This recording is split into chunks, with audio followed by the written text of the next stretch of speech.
All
right, good morning, everyone. Yeah, hi, good morning, Tanmay. Hi, Harsh. Good morning, Sairam. Hi, Ayush. Hi, Pratmesh. Good morning, everyone. All right, great. So, आप लोगों का कैसा चल रहा है thermodynamics का chapter? Booklet से आप लोग कंप्लीट कर रहे हो? The remaining questions, the remaining sections.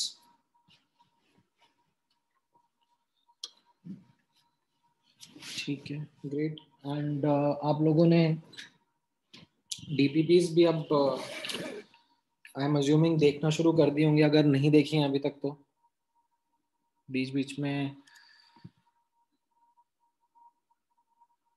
Time नहीं मिल रहा था आप लोगों को, so you would have prioritised booklet over DPPs, but I would recommend कि डीपीपीज भी करो।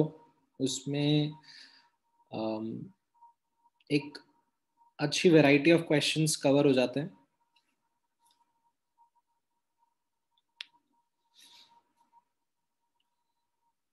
हाँ, मिक्सचर ऑफ गैसेस के लिए सीवीसीपी निकालना वाज समथिंग जो डीपीपी 48 में क्वेश्चन था, जिसको हम लोगों ने डिस्कस किया था तब ये निकाला था पृथ्वीराज। लाइक अगर इफ यू हैव से मिक्सचर ऑफ गैसेस, ठीक है, देयर आर टू गैसेस, एक के N1 मोल्स हैं और उसका से CV इज CV1, और दूसरे का N2 मोल्स है और उसका CV इज से CV2, ठीक है, then the CV of the mixture is equal to N1 CV1 plus N2 CV2 upon N1 plus N2। इस तरीके से CV CP दोनों के लिए ऐसे ही करते हैं हम लोग। वेटेड एवरेज, जैसे याद है आपने मॉलिक्यूलर वेट निकाला था, average molecular weight of mixture, उसी तरीके से निकालते हैं, ठीक है। तो वो आप लोग वर्कआउट करना। हाँ, डाउट लेक्चर हम लोग प्लान करते हैं। एक बार आप लोगों का क्वेश्चंस कोलेट हो जाएं, डाउट्स कोलेट हो जाएं, then mostly in the upcoming week हम लोग कोई एक दिन को डेडिकेट करके डाउट्स डिस्कस कर सकते हैं आपके, ठीक है। शेड्यूल आ गया है क्या नेक्स्ट वीक का? मैंने एक्चुअली देखा नहीं अभी तक। अच्छा, आने को होगा, कुछ जगह आ गया है कुछ जगह नहीं आया है। हाँ, मतलब आज आ जाएगा, तो मोस्टली मैं शेड्यूल में देख के आपको बता दूंगा कब हम लोग अपना नेक्स्ट डाउट डिस्कशन सेशन रख सकते हैं। अच्छा, हम लोग इक्विलिब्रियम चैप्टर का डिस्कशन स्टार्ट कर दिए थे इन द लास्ट क्लास। जैसा मैंने आपको बताया था, छोटा सा चैप्टर है, it doesn't require a lot of variety of question problem solving, जैसा हमने थर्मो में देखा था। Very simple, very scoring. हाँ, अब जो लास्ट क्लास में मैंने आप लोगों को बताया था उसके बेसिस पे हो सकता है कि some of you would have been कि यार ये क्या डिफिकल्ट चीज बता दी, समझा दी, कुछ समझ नहीं आया। तो just as a quick recap of what I did in the last class, उसमें से जो दो तीन इंपॉर्टेंट पॉइंट्स हैं जो आपको ध्यान में रखने हैं, वो मैं एक बार क्विकली यहाँ पे रिआइटरेट कर देता हूँ। हम लोगों ने लास्ट क्लास में कॉन्सेप्ट ऑफ इक्विलिब्रियम डिस्कस करा था। What do we mean by chemical equilibrium in particular, and इसमें हमने रिएक्शंस को एक बार काइनेटिक्स के पर्सपेक्टिव से एनालाइज करा था, एंड बोला था that rate of forward reaction and rate of backward reaction when they become equal, we say it is the situation of equilibrium. Then दूसरा, मैंने थर्मोडायनेमिक्स के पॉइंट ऑफ व्यू से आपको इक्विलिब्रियम का अंडरस्टैंडिंग दिया था, एंड उसमें हम लोगों ने डिस्कस किया था कि रिएक्शन अगर कांस्टेंट टेम्परेचर प्रेशर कंडीशंस पे हम लोग ऑब्जर्व कर रहे हैं, then delta G equal to 0 और गिब्स फ्री एनर्जी का minima correspond to the condition of equilibrium, ठीक है। अब इनकी डेप्थ में मैं थोड़ा गया था, इन द सेंस ग्राफिकली मैंने थोड़ा और डिटेल में एक्सप्लेन करने की कोशिश करी थी। अगर आपको समझ में आया था, याद रहा है, तो बहुत अच्छी बात है। नहीं भी याद रहा है तो आप एटलीस्ट इतना अगर ध्यान में रखोगे, दीज 2 पॉइंट्स, तो भी आपका काम चल जाएगा। क्वेश्चंस में आपको एक बेसिक अंडरस्टैंडिंग आ जाएगी, ठीक है। नाउ आज की क्लास में उसी पर बिल्टअप करते हुए, let me take you through the details of chemical equilibrium and equilibrium constant। हाँ, क्या डाउट है समय आपका? in the graph that I made in the previous lecture, will the states oscillate between the minima?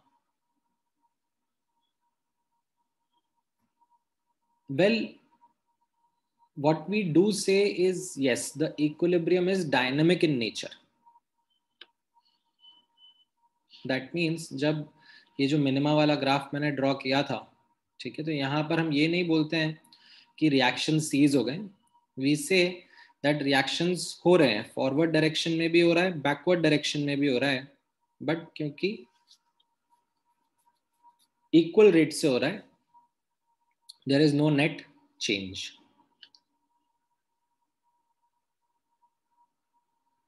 ठीक है.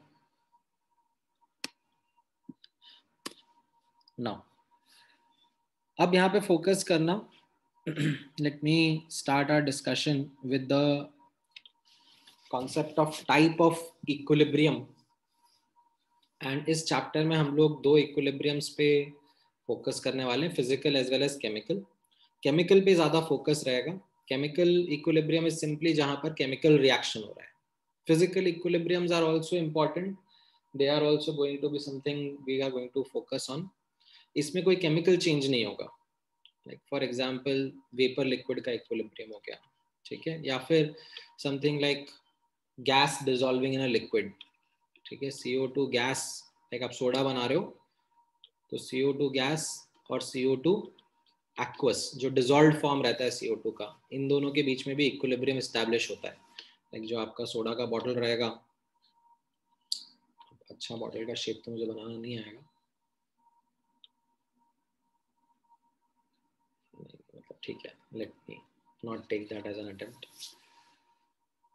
तो उसमें कैसा रहता है, जो CO2 above the surface of liquid रहता है, ठीक है, गैसियस फॉर्म में, एंड जो CO2 डिसॉल्व रहता है, उनके बीच में भी एक इक्विलिब्रियम मेंटेन रहता है.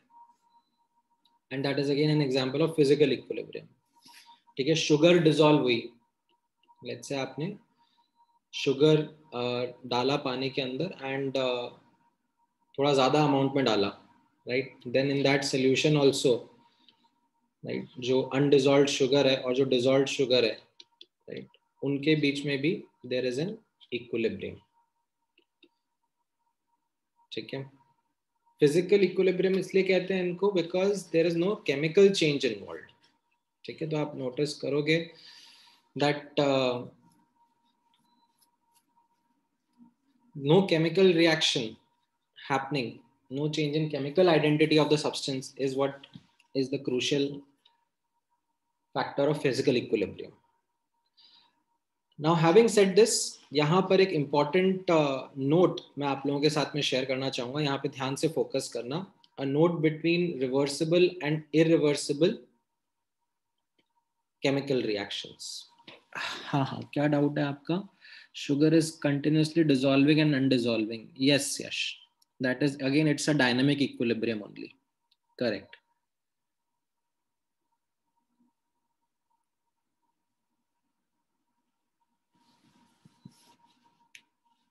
हाँ, फिजिकल स्टेट में भी चेंजेस होते हैं ना, जैसे गैस लिक्विड में डिसॉल्व हो रही है तो वो गैस से एक्वस फेज में आ गया, शुगर डिसॉल्व हो रहा है तो सॉलिड से एक्वस फेज में आ गया. तो those are also change of physical states happening.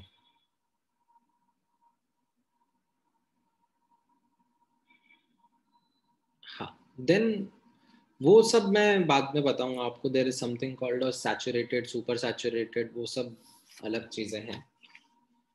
Like they are related to the concept of equilibrium only, but not something which I would want to get into the details of right now. ठीक है, crystallisation ये सब देखेंगे बाद में. Now, as I said कि यहाँ पे important point notice करना, the point of reversible versus irreversible reactions. Now, what I want to highlight over here is that in some reactions, ठीक है, ये आपने जूनियर क्लासेस में भी देखा होगा, you come across reactions being mentioned something like this: R goes to P. ठीक है, सिंगल एरो का रिप्रेजेंटेशन रहेगा. And sometimes there is a double arrow which is represented between R and P, reactants and products. Now The thing is, this notation has been something which you have studied in your junior classes and is a representative of irreversible and reversible reactions. Right? इसको ये जो single headed arrow है इसको हम लोग sorry उल्टा कर दिया सिंगल हेडेड एरो है उसको हम लोग इरिवर्सिबल रिएक्शन बोल देते हैं राइट और ये डबल हेडेड एरो है इसको हम रिवर्सिबल रिएक्शन बोल देते हैं नाउ ध्यान से यहाँ पे नोटिस करना that this has nothing to do with the concept of reversible and irreversible जो हमने थर्मोडायनेमिक्स में पढ़ा है ठीक है ध्यान से नोटिस करना है यहाँ पर ये जो हम लोग यहाँ पे इस तरीके से ये इरिवर्सिबल और ये रिवर्सिबल रिप्रेजेंट कर रहे हैं ठीक है इसका कोई लेना देना नहीं है from a technical point of view from a thermodynamic point of view this is only and only from the point of view of convenience ठीक है नाउ जो रिएक्शंस ऑलमोस्ट 100% फॉरवर्ड चले जाते हैं उनके लिए हम लोग ऐसे सिंगल हेडेड एरो यूज करते हैं ठीक है एंड जो रिएक्शंस कम एक्सटेंट तक फॉरवर्ड जाते हैं से 20%, 1%, 50% एंड देन जाके इक्विलिब्रियम अटेन कर लेते हैं उनके लिए हम लोग ये डबल हेडेड एरो यूज करते हैं उनको हम लोग ये रिवर्सिबल एरो यूज करके रिप्रेजेंट करते हैं ठीक है so this is again from the point of view of convenience only अब कैसा है जैसे एग्जांपल आप नोटिस करोगे ठीक है जैसे आप एग्जांपल नोटिस करोगे AgNO3 और KCl को मैंने मिलाया ठीक है AgNO3 और KCl को मैंने मिलाया एंड ये रिएक्शन ऑलमोस्ट 100% फॉरवर्ड रहता है ठीक है दिस इज ऑलमोस्ट 100% फॉरवर्ड यानी कि अगर आपने इसका 1 मोल मिलाया इसका 1 मोल मिलाया तो ये ऑलमोस्ट कंप्लीटली कंज्यूम होके 1 मोल AgCl प्रेसिपिटेट दे देता है तो इस रिएक्शन को मैं कैसे रिप्रेजेंट कर रहा हूं इस सिंगल एरो से ठीक है इसको मैं इरिवर्सिबल रिएक्शन बोल रहा हूं now the thing is the actual reality about this reaction is that इसमें फॉरवर्ड बैकवर्ड दोनों हो रहा है ठीक है ऐसा नहीं है कि इस रिएक्शन में ध्यान से सुनना ये जो रिएक्शन मैंने आपके सामने लिखी है इसमें forward as well as backward दोनों हो रहा है बट बैकवर्ड इतना कम हो रहा है दैट उसको हम लोग नेग्लेक्ट कर दे रहे हैं ठीक है कब नेग्लेक्ट कर दे रहे हैं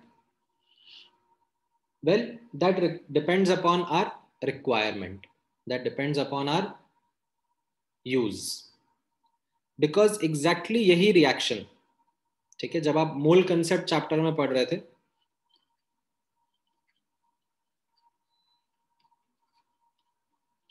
तो we never bothered about the backward reaction मैं आपको कुछ क्वांटिटी में AgNO3 कुछ क्वांटिटी में KCl दे देता था डेटा आपको दे देता था moles molarity whatever it was required and I asked you to do the calculation कि कितना AgCl बन रहा होगा तो आपने बिल्कुल कोई दिमाग नहीं लगाया कि बैकवर्ड जा भी रहा होगा रिएक्शन आपने सिंपली अपना एनालिसिस करा जो आपको सिखाया गया था लिमिटिंग रिएजेंट के हिसाब से कैलकुलेशन करके यू फाउंड आउट कितना प्रोडक्ट बनेगा ठीक है अब फ्यूचर में आगे आने वाले चैप्टर्स में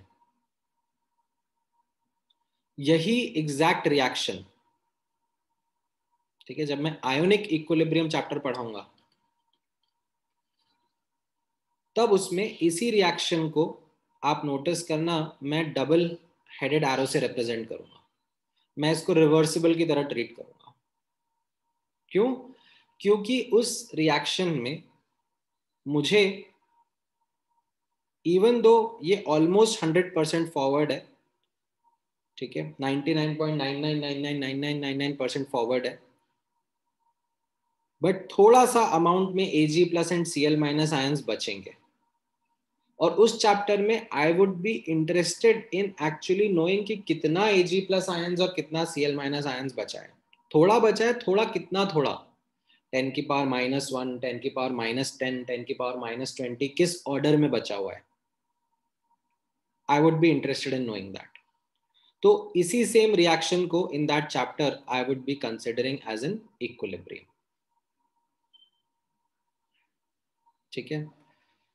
सो एज अ समरी ध्यान से नोटिस करना, इन अ क्लोज्ड सिस्टम, ठीक है, ध्यान से सुनना, in a closed system all reactions attain equilibrium. Some reactions attain equilibrium by going almost 100% forward, 99.99999999% forward. Some reactions attain equilibrium by going very, very small amount in the forward direction, like 0.000001%. And some reactions would go to a moderate extent, say 20%, 30%, 50%, 80% in the forward direction, and then attain equilibrium. So all these scenarios are there in front of you. जब आपने मोल concept chapter पढ़ा था, reactions analyse करे थे, ठीक है, तब आपने मोस्टली ऐसे ही क्वेश्चंस डिस्कस करे थे जिसमें वो 100% फॉरवर्ड जा रहा है। ऐसे ही क्वेश्चंस आपके सामने रहे थे। अब इस चैप्टर में मैं आपके सामने ऐसे इक्वेशंस, ऐसे रिएक्शंस डिस्कस करना चाहूंगा जो कि से 20% फॉरवर्ड जा रहे होंगे या 0.001% फॉरवर्ड जा रहे होंगे, something on those lines, so that you can understand the importance of reactions proceeding forward as well as backward. समझ में आया ये पॉइंट? हाँ, कोई रिएक्शन ऐसा 99.99% फॉरवर्ड क्यों जा रहा है, कोई रिएक्शन लाइक 50% क्यों जा रहा है, वो तो रिएक्शन की प्रॉपर्टी है, वो रिएक्शन का नेचर है। हर रिएक्शन का अपना बिहेवियर है। कोई रिएक्शन 20% फॉरवर्ड जाता है अंडर सर्टेन कंडीशंस, तो कोई रिएक्शन 50% चला जाता है। तो वो तो इंडिविजुअल रिएक्शन की प्रॉपर्टीज है।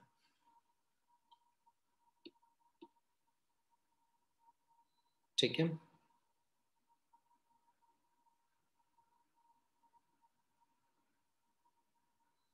हाँ, यश का एक क्वेश्चन है, sir can we say when two non reactive substances are mixed it's a case of almost 100% backward. Well, आपने अपना प्रेमाइस जो है वो चेंज कर दिया यश, दैट सब्सटेंस रिएक्ट ही नहीं कर रहे हैं। ठीक है, सब्सटेंस रिएक्ट नहीं कर रहे हैं, then it is not a case of chemical equilibrium. ठीक है, then it is a case of possible, अगर हो पाएगा तो फिजिकल इक्विलिब्रियम बोल सकते हैं, अगर ऐसा कुछ है, एग्जिस्ट कर रहा होगा। और it would be just then simple mixing, like दो गैसेस हैं, वो आपस में कुछ रिएक्ट कर नहीं रही हैं, उन गैसेस को मैंने मिक्स कर दिया, दैट इज इट। ठीक है।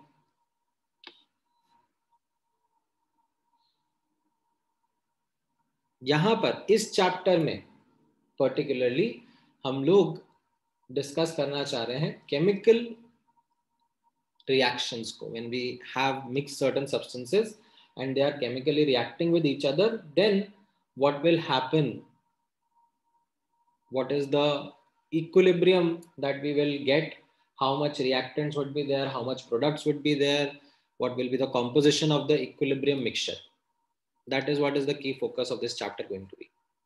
ठीक है।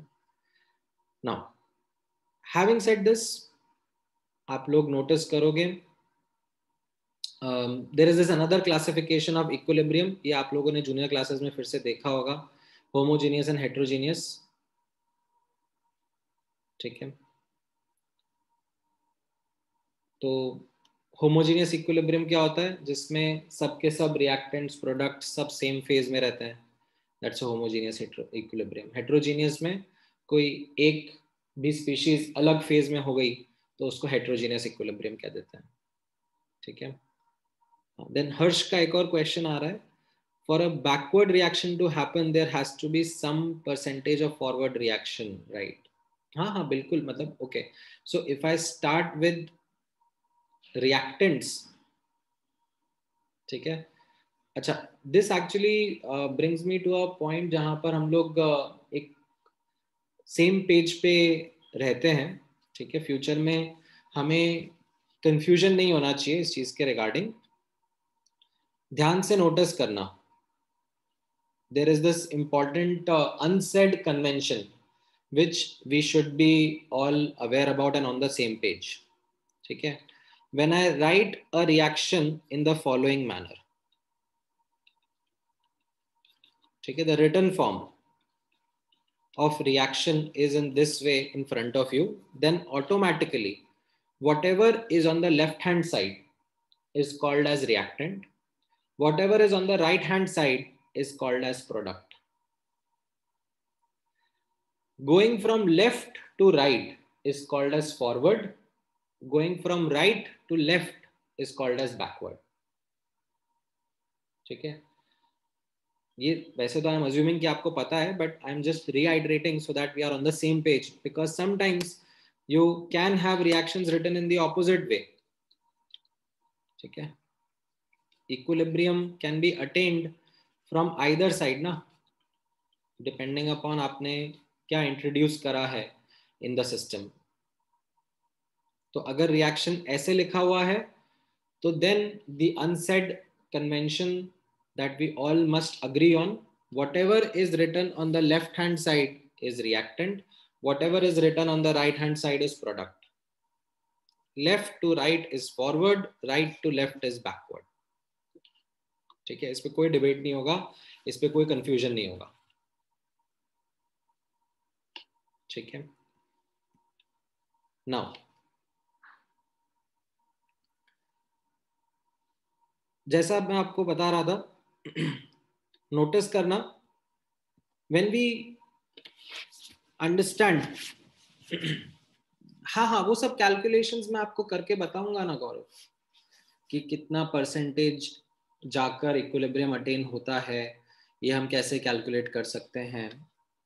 ठीक है. ये सब मैं आपको बताऊंगा, समझाऊंगा.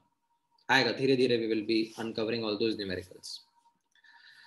नाउ अब यहाँ पे नोटिस करना कि जब हम लोग फिजिकल इक्विलिब्रियम्स के बारे में बात करते हैं, ठीक है, तो फिजिकल इक्विलिब्रियम्स में जो ऑब्जर्वेबल प्रॉपर्टीज रहती हैं ऑफ द सिस्टम, ठीक है, which highlight the fact that equilibrium has been attained, they are called as the characteristic constants of those equilibriums.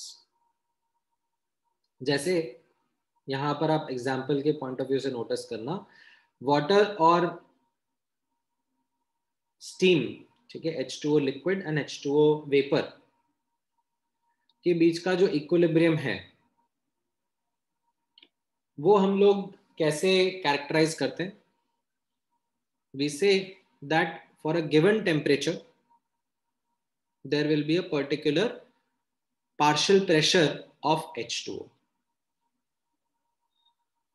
That is what the characteristic constant of equilibrium is. Like for example, इसको if you try to visualize, आपने closed vessel लिया, ठीक है. closed vessel important term है for equilibriums to be attainable.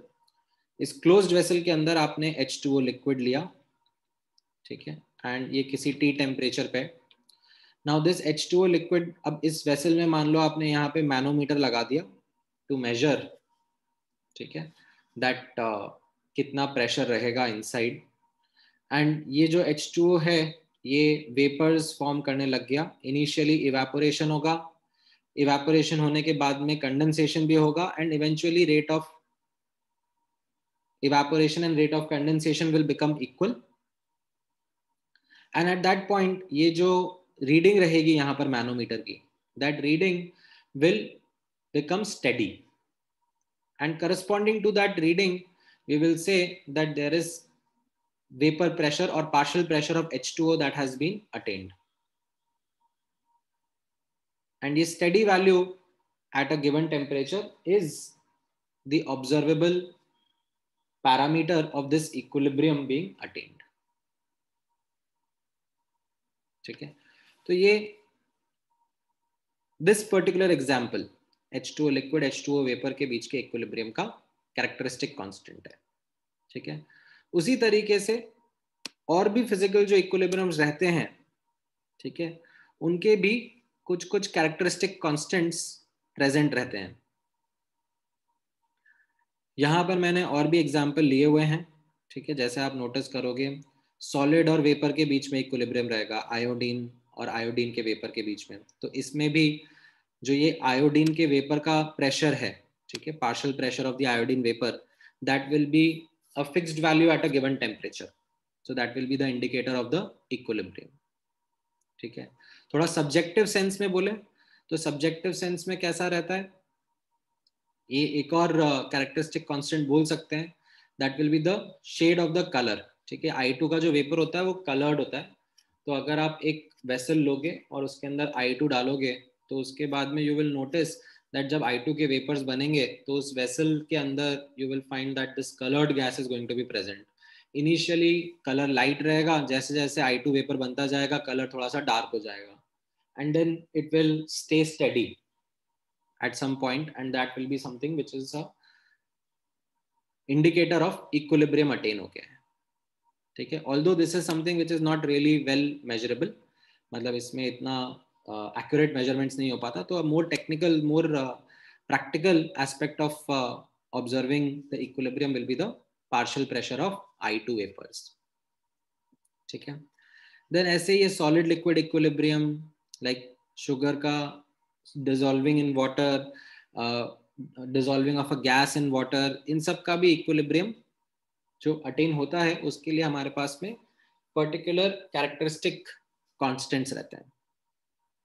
Now, without getting into details of each one of them, ठीक है, मैं आपको सीधे लेके चलता हूँ chemical equilibriums पर. ठीक है, जैसे आपने यहाँ पे ऊपर नोटिस किया कि जब फिजिकल इक्विलिब्रियम्स हम लोग नोटिस करते हैं उन सबका एक कोई कैरेक्टरिस्टिक कांस्टेंट है विच इज अ रिप्रेजेंटेटिव और an indicator of the equilibrium. वैसे ही जो केमिकल रिएक्शंस होते हैं, ठीक है, यहाँ पे नोटिस करना, ये स्टेटमेंट रीड करना, that similar to the above observed characteristic constant, chemical reactions also have a characteristic constant for the state of equilibrium, and this is described by the law of chemical equilibrium. किस तरीके से describe होता है यहाँ पे notice करना. For a reaction at a given temperature, से general reaction है AABB ठीक है, A and B are reactants, C and D are products, and small a small b C and D are their stoichiometric coefficients. तो इनके लिए what law of chemical equilibrium says, ठीक है, यहाँ पे नोटिस करना, law of chemical equilibrium says that activity of products, ठीक है, activity of products raised to the power of their stoichiometric coefficient upon the activity of reactants raised to the power of their stoichiometric coefficients is constant at equilibrium. ठीक है, आपको activity word नहीं पता होगा, अभी मैं बताऊंगा, बट पहले एक बार ये स्टेटमेंट ध्यान से सुनना और समझना. जब हम किसी केमिकल रिएक्शन को एनालाइज कर रहे हैं तो उसका स्टेट ऑफ इक्विलिब्रियम कैसे डिस्क्राइब होता है, ध्यान से सुनना वापस से. According to the law of chemical equilibrium, the ratio of activity of products raised to the power of their stoichiometric coefficients upon the activity of reactants raised to the power of their stoichiometric coefficients is constant at equilibrium, and this constant is called as the equilibrium constant of the reaction at the given temperature. ठीक है. Now अब notice करना ये term activity क्या होता है. Now इसकी definition ध्यान से ऑब्जर्व करना. That activity of a species, it describes how participative that species is in a given reaction as compared to its standard state. Now, do you guys remember what standard state meant? Thermodynamics में मैंने describe करा था आप लोगों के लिए. For a gaseous species, what did standard state mean?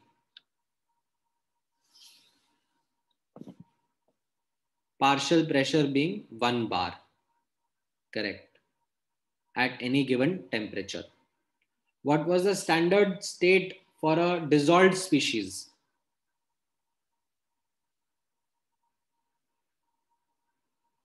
Harsh 1 ATM नहीं, 1 बार. ठीक है, गैसेस के लिए 1 बार रहता है. ऑल्दो ATM बार बहुत क्लोज ही है, बट स्टिल अगर मैं डेफिनेशन पूछ रहा हूँ तो डेफिनेशन में you have to be cautious. हाँ, अभी मुझे बताओ what was the standard state of dissolved species.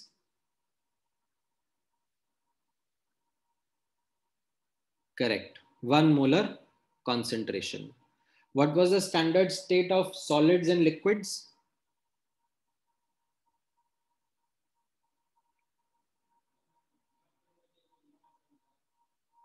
Pure substance, pure solid या pure liquid under 1 bar pressure. That is how we define standard state of substances. ठीक है, तो अभी कोई रिएक्शन हो रहा है. ठीक है, ध्यान से नोटिस करना. कोई रिएक्शन हो रहा है, से N2 गैस, ये मैंने आपको उस टाइम भी एग्जाम्पल लिया था. N2 gas plus 3H2 gas is giving 2NH3. ठीक है. नाउ अब इस रिएक्शन में, ठीक है, इस रिएक्शन में N2 का पार्शियल प्रेशर हो सकता है P1 बार हो, H2 का पार्शियल प्रेशर हो सकता है P2 बार हो, NH3 का पार्शियल प्रेशर हो सकता है P3 बार हो. ठीक है. Now what activity is doing is the activity of an individual species is representing that how much that species is participating in this reaction as compared to its standard state.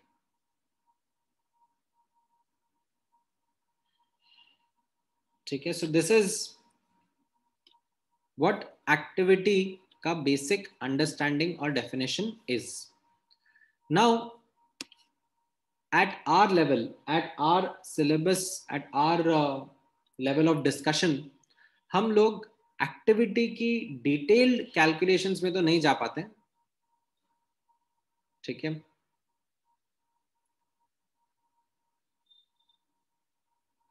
तो यहां पर हम लोग activity को replace कर देते हैं with simple observable quantities, observable parameters. एक एक करके नोटिस करना.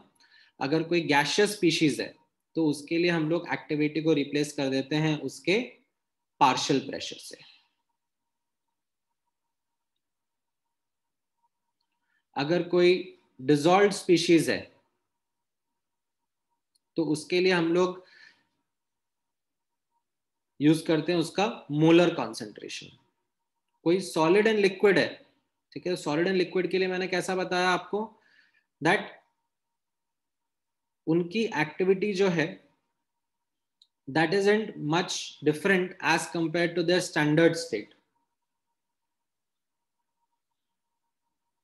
तो उस केस में हम लोग उनको 1 वैल्यू असाइन कर देते हैं. ठीक है, जैसे for example if I am talking about a reaction से समथिंग लाइक दिस, जिसमें से तीनों स्टेट्स इन्वॉल्व है, zinc solid plus HCl aqueous, ठीक है, is giving ZnCl2 aqueous plus half H2 gas, ठीक है। तो अब इस रिएक्शन में आप नोटिस कर रहे हो कि सॉलिड भी प्रेजेंट है, एक्वस भी प्रेजेंट है, गैसेस भी प्रेजेंट है, ठीक है। तो इसमें ईच स्पीशीज पे हम फोकस करेंगे एंड उसका पार्टिसिपेशन इन द रिएक्शन हम लोग एक्टिविटी के फॉर्म में लिखना चाहेंगे। अब मैं एक एक करके अगर जाऊं तो लेट से मैं यहां से स्टार्ट करता हूं। H2 गैस, ठीक है, H2 गैस का participation in the reaction species, उसकी activity we would want to represent by its partial pressure, ठीक है। तो अगर यहाँ पर H2 गैस का पार्शियल प्रेशर से 0.1 बार है, राइट, तो हम लोग उसकी स्टैंडर्ड स्टेट क्योंकि 1 बार होती है, तो उसके कंपैरिजन में उसकी एक्टिविटी कितनी हो गई, 0.1/1, ठीक है। तो we literally just use its partial pressure only to write its activity, ठीक है। यहां पर लेट्स से ZnCl2 या HCl, ये एक्वस स्पीशीज है, इनका पार्टिसिपेशन इन द रिएक्शन कैसा है वो हमें अगर जज करना है, हम लोग एक्टिविटी इनकी लिखना चाह रहे हैं, तो हम लोग क्या करेंगे, इनकी मोलर कॉन्सेंट्रेशन यूज कर लेंगे, ठीक है। इनकी स्टैंडर्ड कॉन्सेंट्रेशन, स्टैंडर्ड स्टेट क्या बोलते हैं हम लोग, 1 मोलर कॉन्सेंट्रेशन। तो अगर ZnCl2 का कॉन्सेंट्रेशन है 0.2 मोलर, तो उसकी एक्टिविटी हम लोग कैसे लिखेंगे, 0.2/1, which is literally what it's molar concentration is, उसी को हम लोग यूज कर लेंगे, ठीक है। जिंक सॉलिड है, ठीक है, सॉलिड के लिए हम लोगों ने क्या बोला, दैट प्योर होना चाहिए, ठीक है। अब उसका छोटा टुकड़ा है या बड़ा टुकड़ा है, like as long as it is pure, we say that its participation in the reaction species in the reaction is same as it was in its standard state, ठीक है, साइज इमटेरियल है। तो उस केस में हम लोग क्या कर देंगे, उसका activity we will just replace it by a constant value and assign it a value of 1, ठीक है। तो इस तरीके से हम लोग ये लॉ ऑफ केमिकल इक्विलिब्रियम को सिंप्लीफाई करेंगे, ठीक है। जो टेक्निकल डिटेल है, ठीक है, टेक्निकल डिटेल्स मैं आपको जेई एडवांस के पॉइंट ऑफ व्यू से बता रहा हूँ, ठीक है, क्योंकि देखो मेंस वगैरह में तो क्या है, मेंस में बहुत ही सिंपल फॉर्मूला ड्रिवन क्वेश्चंस रहते हैं, ठीक है, लेकिन एडवांस्ड में they are very very meticulous about definitions and words and dimensions. So that is where I'm going in depth and spending a lot of time in helping you understand the actual expression of equilibrium constant, which is written in form of activity, and what activity means and how it is going to be replaced as per our level of discussion, okay. Having said this, you should be now able to understand this note very well, that activity has no units, okay. Activity is a quantity which has got no units. Why? Because it is, जैसा यहाँ पे आप definition में देखोगे, that it is a relative term. It describes how participative a species is in a given reaction as compared to its standard state, ठीक है। So activity has no units and as a consequence, अगर आप यहाँ पर activity के अंदर कोई units नहीं है, तो k के बारे में क्या कमेंट करोगे, k का कोई यूनिट्स होगा? The answer is k or equilibrium constant also has got no units. Equilibrium constant is also dimensionless, ठीक है। So this is the technically correct statement. Now अब यहाँ पे नोटिस करना, जब हम लोग कॉमनली ये अप्रोक्सीमेशंस जो ऊपर लिखे हैं वो यूज करते हैं और सब्स्टिट्यूशंस करते हैं, then you will come across k and its value with certain units. कैसे? आप यहाँ पे नोटिस करना कैसा हो जाएगा in common day to day usages in books and various other sources जहाँ पे आप रेफर करोगे। तो जैसे ये रिएक्शन है आपके सामने N2 + 3H2 गिविंग 2NH3, तो अगर मेरे को इसके इक्विलिब्रियम कांस्टेंट का एक्सप्रेशन लिखना है तो वो क्या रहेगा? Activity of NH3 upon activity of N2 upon activity of H2 and each one raised to the power of their respective stoichiometric coefficients. Now, given the fact that activity तो मुझे actual calculations करनी नहीं है, I replace the activity by the partial pressure for gases. ठीक है, यहाँ पे सब gaseous species हैं, तो यहाँ पर I will write my expression of K और equilibrium constant as partial pressure of NH3 का square upon partial pressure of N2 upon partial pressure of H2 का cube. एंड इसमें आप नोटिस करोगे, ठीक है, अगर मुझे डेटा लेट से एटीएम में दिया होगा तो फिर के का जो यूनिट रहेगा वो मैं यहाँ पर atm raise to the power of -2 में रिपोर्ट कर दूंगा। अगर मान लो मुझे डेटा mmHg में दिया होता तो मैं यहाँ पर mmHg raise to the power of -2 में रिपोर्ट कर देता। ठीक है, तो technically speaking activity has no units, k is dimensionless.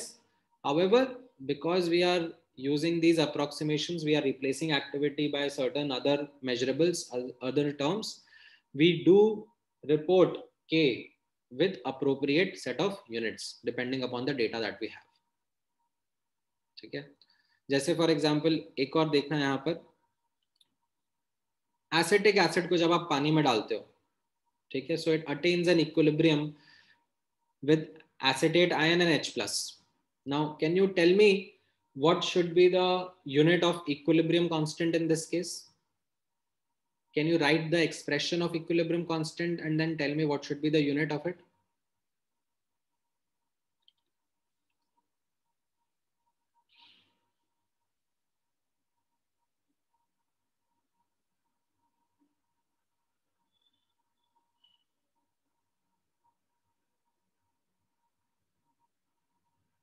Technically though, as I said, correct, that equilibrium constant is dimensionless, but because यहाँ पर हम लोग replacement करेंगे activity का and यहाँ पर ये सब dissolved species हैं, हाँ,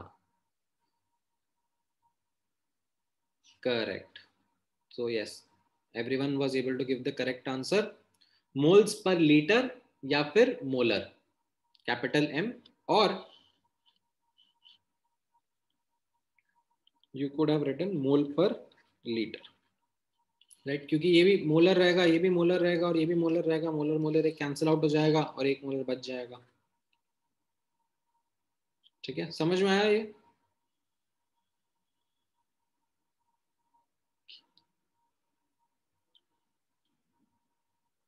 ठीक है,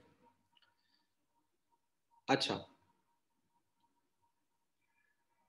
नाउ अब एक और इम्पोर्टेंट पॉइंट यहाँ पे नोटिस करना, ठीक है, ध्यान से नोटिस करना। दिस इज समथिंग विच आज मैं आपको बता रहा हूँ, बट इसका फील, इसका अंडरस्टैंडिंग धीरे धीरे विद सॉल्विंग क्वेश्चंस आपको समझ में आएगा। फ्रॉम द अबव एक्सप्रेशंस, ठीक है, नोटिस करना, जैसे ही मैंने ऊपर यहाँ पे एक्सप्रेशंस लिखे हैं, ये अमोनिया वाले हेबर्स प्रोसेस का मैंने लिखा, ये एसिटिक एसिड वाला लिखा, इसमें आपको ऐसा लगेगा, इट माइट परसीव और you might perceive this, that equilibrium constant depends upon pressure, concentration, moles, volume, etc. ठीक है, यहाँ पर आप ऐसे देखोगे, लेट्स से आप ये एक्सप्रेशन देख रहे हो, आप बोलोगे left hand side equal to right hand side और राइट हैंड साइड पे प्रेशर एटसेट्रा है। ठीक है, तो अगर मैं सिस्टम का वॉल्यूम चेंज कर दूंगा तो ये प्रेशर चेंज हो जाएंगे, तो उससे शायद के चेंज हो जाए। ठीक है, या फिर you might look at this expression and से कि अगर मैं लेट्स से इनका अमाउंट क्वांटिटी चेंज कर दूंगा तो उससे के का वैल्यू चेंज हो जाए. तो this is something to bring to your notice that equilibrium constant, ठीक है, ये इन सब प्रॉपर्टीज पे लाइक पार्शियल प्रेशर्स या कॉन्सेंट्रेशंस या वॉल्यूम या मोल्स, इन पे डिपेंड नहीं करता है. Equilibrium constant is a characteristic constant of a reaction which only and only depends on temperature.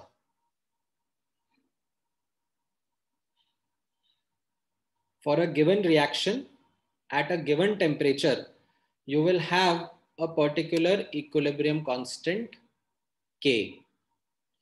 And because of that K, because of that value of K, जो right hand side पे partial pressure, concentration, moles, वो सब आते हैं. It's a cause and effect relationship. That equilibrium constant say we get whatever the equilibrium quantities or equilibrium partial pressure or equilibrium concentration of the reaction species are going to be. It is not the other way around. ठीक है, ये point समझ में आया?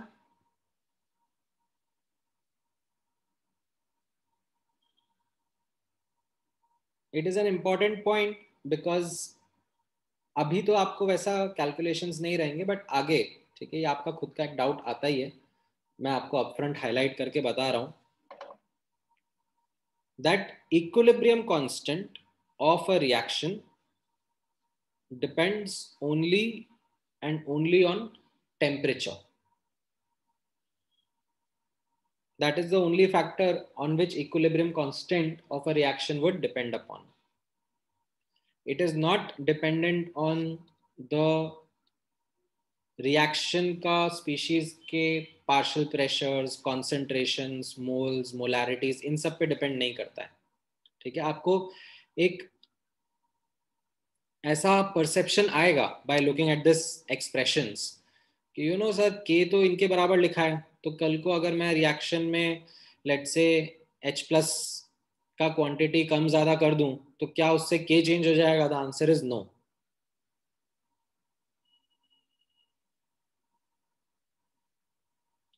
ठीक है,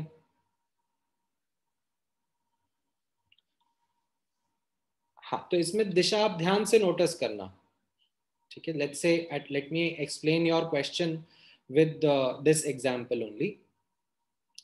सो दिशा का question है, so during the reaction the partial pressure of reactants and products are changing, so wouldn't that mean that K also changes?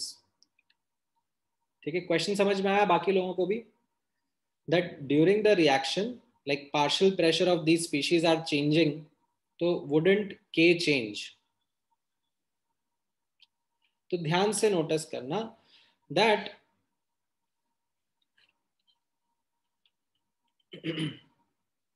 यहां पर ऑब्जर्व करना, on the y axis let say partial pressure है, on the x axis say time है. ठीक है, now अब क्या हो रहा है, there is something before equilibrium and there is something after equilibrium. ठीक है, यहां पर ये, अरे before equilibrium and after equilibrium.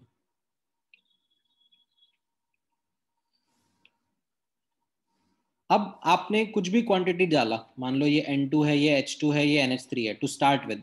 ठीक है, वॉट एवर यू वांटेड ये आपने ऐड कर दिया in the system. May be you started with just reactants.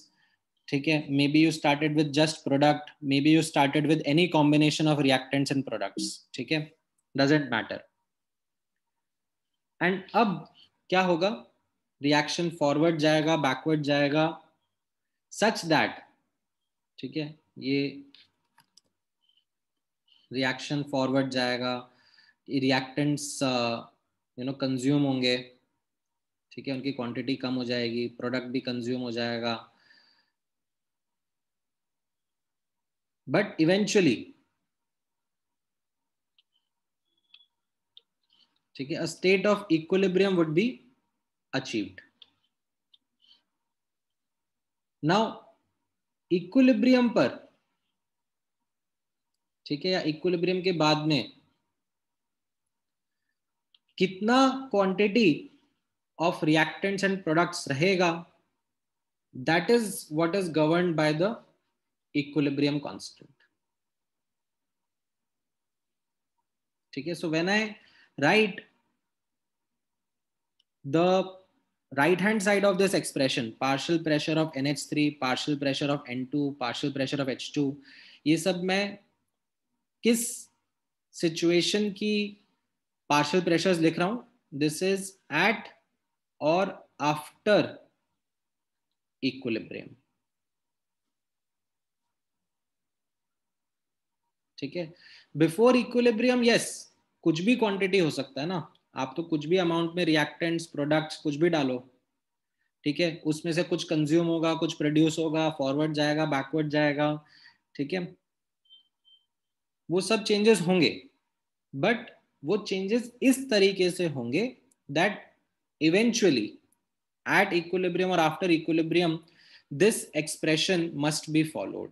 The quantity of reactants and products must be in such a manner that their expression of equilibrium constant is satisfied.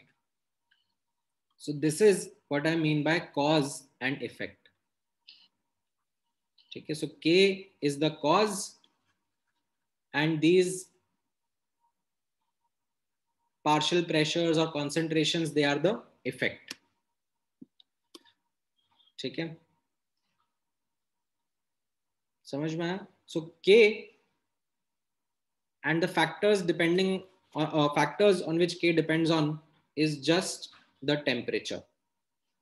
ठीक है, the only important factor on which K would depend is temperature.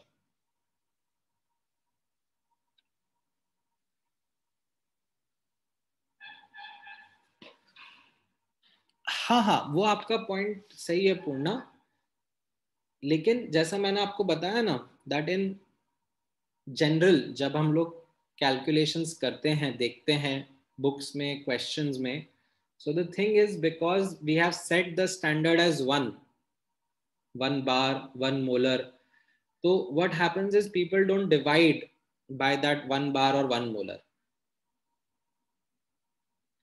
What they do is they directly substitute partial pressures and concentrations, and as a consequence K के units आ जाते हैं.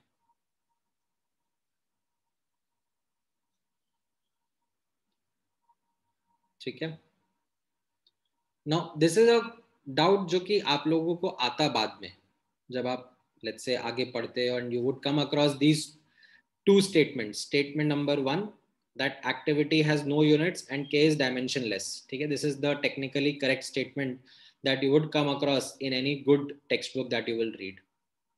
At the same time उसी book में, ठीक है, same book में ही आप question solve कर रहे होते हैं, तो आप जब डेटा देखते क्वेश्चंस में, ठीक है, कोई ना कोई ऐसा लेट्स से रिएक्शन दिया होता, उसमें मेंशन किया होता कि ये फलाना फलाना रिएक्शन है एंड इसका जो केपी है वो दिया होता है ऐसा, it is 3.1 into 10⁻², bar square, ऐसे दिया होता, तो आप बोलते कि ये क्या नॉनसेंस है, ये यूनिट क्यों दे दिया केपी का.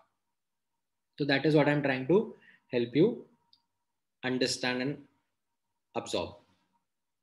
समझ में आया पूर्णा?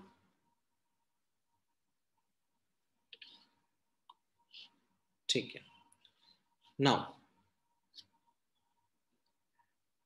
हाँ, एक और सुमित का डाउट है, can we say that when we increase something in a reaction eventually the others would also increase making K remain constant?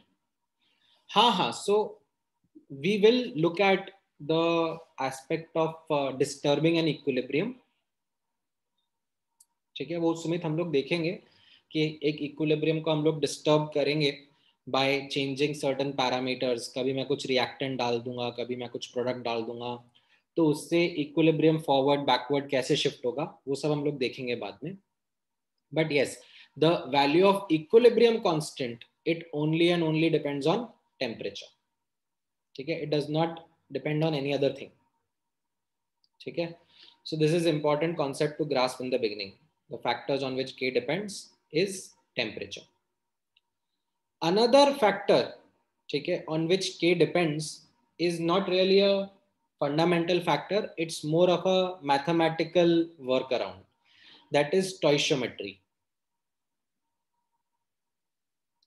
ठीक है, तो यहाँ पे नोटिस करना, ये मैंने फैक्टर्स ऑन विच के डिपेंड्स में लिखा है. ठीक है, the most important, the only factor on which K would depend is temperature only. But मैंने यहाँ पे दूसरा फैक्टर स्टोइशियोमेट्री भी लिखा है. This is not a fundamental factor as such, this is more of a mathematical work around. कैसे आप यहाँ पे नोटिस करना, लेट्स से ये रिएक्शन था, a + 2b is giving 3c. ठीक है, ये रिएक्शन इस तरीके से लिखा हुआ है और कोफिशिएंट्स 1, 2 एंड 3 हैं. तो अगर अब मुझे इसका इक्विलिब्रियम का एक्सप्रेशन लिखना है, तो इक्विलिब्रियम का एक्सप्रेशन क्या रहेगा, K is equal to concentration of C raised to the power of 3 upon A की पावर 1 B की पावर 2. ठीक है, इनके कोफिशिएंट्स यूज करे जाते हैं. अब इसी रिएक्शन को लेट्स से मैं थ्रू आउट 2 से मल्टीप्लाई कर देता हूं. ठीक है, मैंने 2a + 4b is giving 6c. ठीक है, तो यहां पर हाँ ठीक है, आप पार्शियल प्रेशर भी लिख सकते हो, कोई दिक्कत नहीं है. वो केपी केसी मैं थोड़ी देर में इंट्रोड्यूस करूंगा. ठीक है, you could have very well written it in terms of partial pressure also, I don't mind. ठीक है, मैं थोड़ी देर में उसके ऊपर बात करने वाला हूँ, बट अभी के लिए यहाँ पे नोटिस करना, अगर लेट्स से कोफिशिएंट्स में 2 से थ्रू आउट मल्टीप्लाई कर दूंगा, तो यहां पर मेरा इक्विलिब्रियम कांस्टेंट का एक्सप्रेशन क्या हो जाएगा, it will be again products raised to the power of their coefficients upon reactants raised to the power of their coefficients. Now can you see the relationship between these two? ठीक है, इसके equilibrium constant को मैं K1 बोलता हूँ, right, इसके equilibrium constant को K2 बोलता हूँ. तो can you see that K1 and K2 के बीच का रिलेशनशिप, K2 इज K1 का स्क्वायर.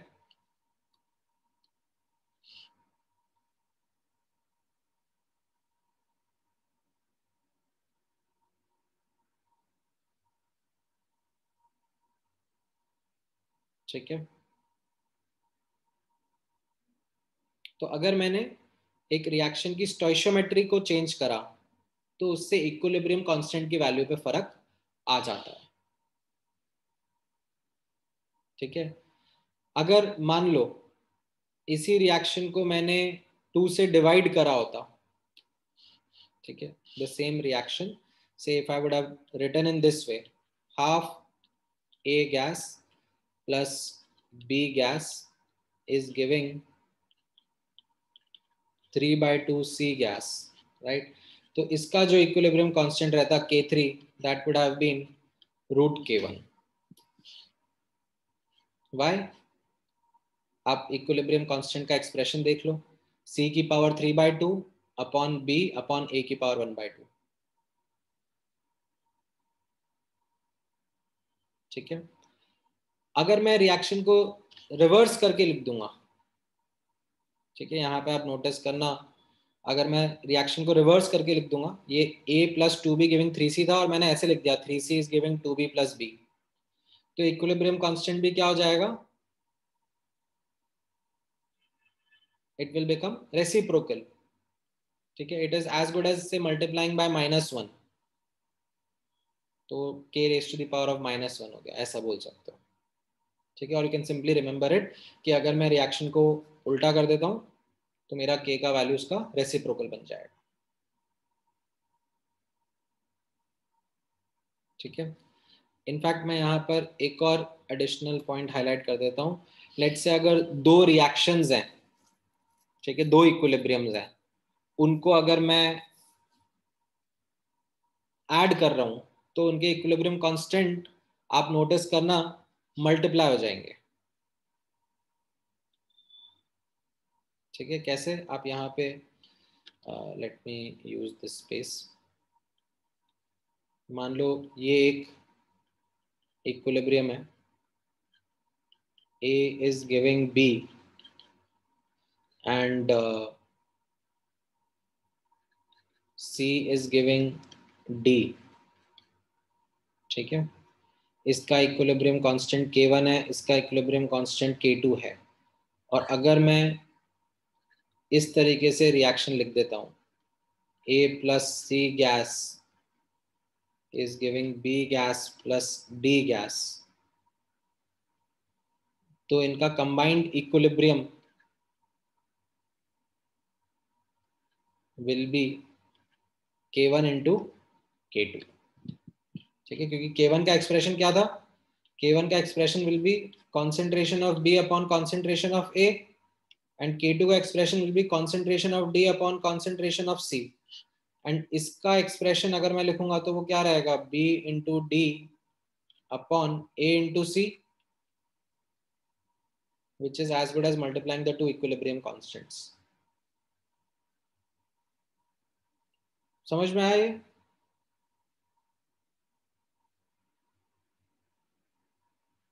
ठीक है, these are just mathematical aspects associated with equilibrium constant। They have nothing to do with the fundamentals of the reaction। They are just mathematical descriptions। ठीक है, now ये इसके ऊपर आपको example वगैरह मैं कराऊंगा तो उसमें कॉन्सेप्ट कवर हो जाएगा।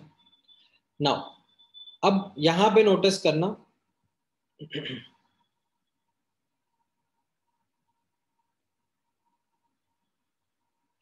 नहीं नहीं, सो ओके रिएक्शन, सो यश का क्वेश्चन है, सर कैन वी से के और equilibrium constant is an extensive property of a reaction। यश का क्वेश्चन है, is equilibrium constant an extensive property of the reaction? The thing is extensive properties में the property was directly proportional to the size or quantity raised to the power of 1। ठीक है, तो उसमें कैसा होता था, अगर मैं अगर मैं प्रॉपर्टी को, अगर मैं लेट्स से सिस्टम को डबल कर रहा हूं तो मेरी प्रॉपर्टी भी डबल हो रही है। ठीक है, यहां पर कैसा हो रहा है, यहां पर तो स्क्वायर हो जा रही है ना, तो it isn't fitting into the definition of extensive property. It isn't something which is additive in nature. तो this means that equilibrium constant isn't additive in nature. ठीक है, इक्विलिब्रियम कांस्टेंट, हाँ इंटेंसिव एक्सटेंसिव दोनों में नहीं आएगा वो। we will not be able to classify equilibrium constant in intensive or extensive quantity। ठीक है, what you need to understand is that equilibrium constant जब भी मेंशन करा जाता है तो वो रिएक्शन के रिटन फॉर्म और उसके टेम्परेचर के साथ में ही मेंशन करना चाहिए। ठीक है, जैसे for example if I say that Haber's process का equilibrium constant is something something. ठीक है, लेट्स से मैंने आपको बोला हेबर्स प्रोसेस का equilibrium constant is something something, then what you should ask me is that sir but आपका जो information है वो इनकम्प्लीट है, क्योंकि आप एग्जैक्टली रिएक्शन लिख के बताओ what is it that you want to write as the reaction, and then उसके करस्पॉन्डिंग आप मुझे के बताओ। जस्ट ऐसे हवा में मत बोलो कि हेबर्स प्रोसेस का, बिकॉज हेबर्स प्रोसेस को मैं कैसे लिख सकता हूँ, मैं ऐसे लिख सकता हूँ N2 + 3H2 गिविंग 2NH3। मैं उल्टा भी लिख सकता हूँ, या मैं half N2 + 3/2 H2 giving NH3 ऐसे भी लिख सकता हूँ, right? So you write the reaction and corresponding to that written form of reaction give me the equilibrium constant. ठीक है, सो आप नोटिस करोगे in the questions that you are going to see in the booklet also, जब भी ऐसा equilibrium constant का data दिया हुआ होगा तो साथ में उसका रिएक्शन जरूर लिखा होगा, ताकि there is no confusion, like everyone, the question setter, the reader, everyone is on the same page कि हाँ इस रिटन फॉर्म का ये इक्विलिब्रियम कांस्टेंट दिया जा रहा है। ठीक है, अच्छा, तो ये जितना मैंने बेसिक्स बताए, ठीक है, उसके ऊपर बेस्ड आप ये 2-3 क्वेश्चन ट्राई करो, फिर मैं थोड़ा ऊपर का थ्योरी कवर करता हूँ। ठीक है, ये 2 क्वेश्चन पहले ट्राई करो। चलो, इसका पहले वाले का मुझे आंसर दो। ठीक है, एंड ये सब यहाँ पर एक्वा स्पीशीज है।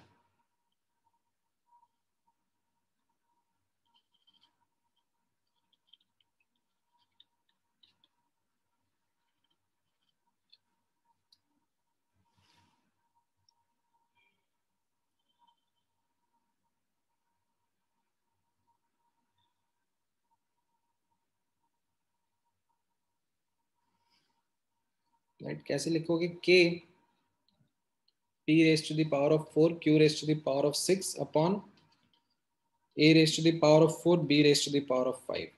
तो मोलारिटी, क्योंकि सब ऐसे ही है, molarity raise to the power of 4 into molarity raised to the power of 6 upon molarity raised to the power of 4 into molarity raised to the power of 5। So you will get this as molarity, which will be A option, mole per liter।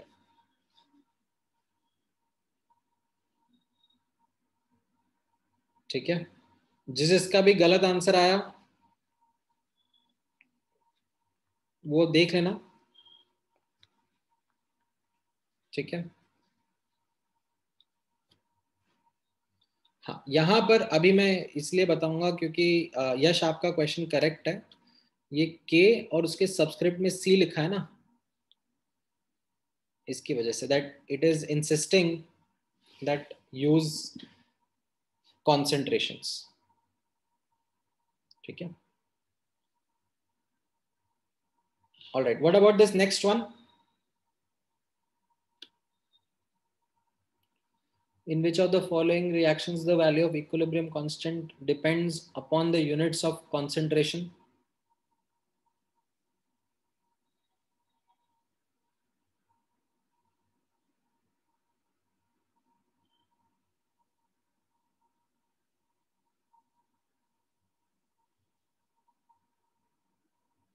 ठीक है, concentration और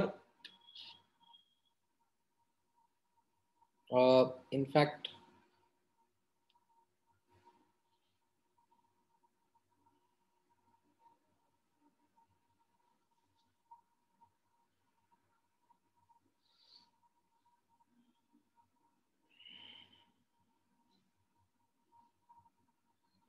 तो इसमें आप correct एक एक करके notice करोगे, A option will be your correct answer, right? कैसा?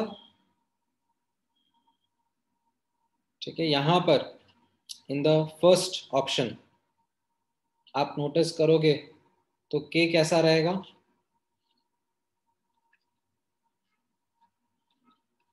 ठीक है, मैं एक एक करके एनालाइज कर देता हूं आपके लिए। हाँ, ध्यान से ऑब्जर्व करना। ठीक है, डिपेंड्स अपॉन द यूनिट्स। ठीक है, डिपेंड कर रहा है, इंडिपेंडेंट नहीं है, तो वो कैसा रहेगा यहाँ पर?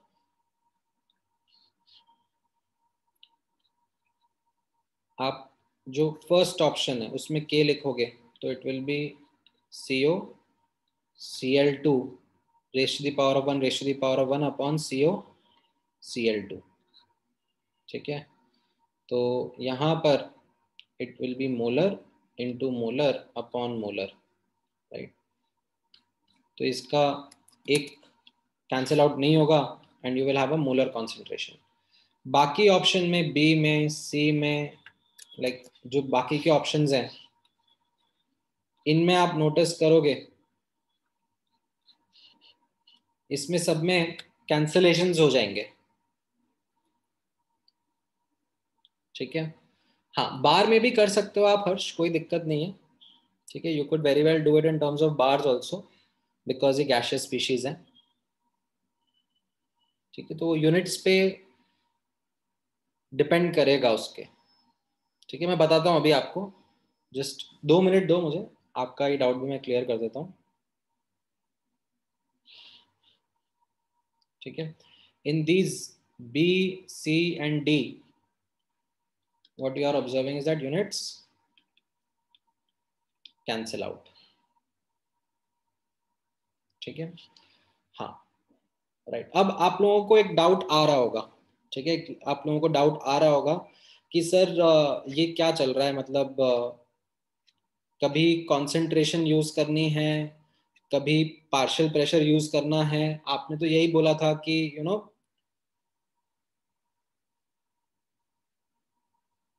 गैशियस है तो उनका पार्शियल प्रेशर यूज करना है, डिजॉल्व्ड स्पीशीज है तो उनका कॉन्सेंट्रेशन यूज करना है, राइट। तो एक छोटा सा कंफ्यूजन आप लोगों के दिमाग में आ रहा है, एंड अब उस कंफ्यूजन को मैं एकदम क्लियर कर देता हूँ, ठीक है। यहाँ पे अब नोटिस करना, ठीक है, ध्यान से ऑब्जर्व करना। Just give me 1 moment.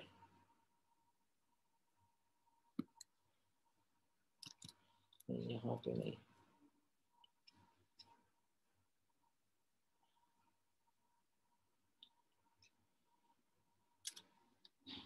यहीं पे मैं इंट्रोड्यूस करता हूँ,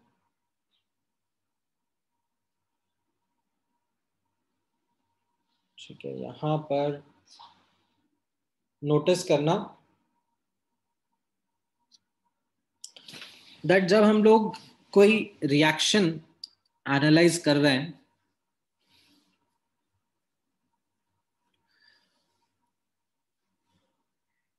तो उस रिएक्शन में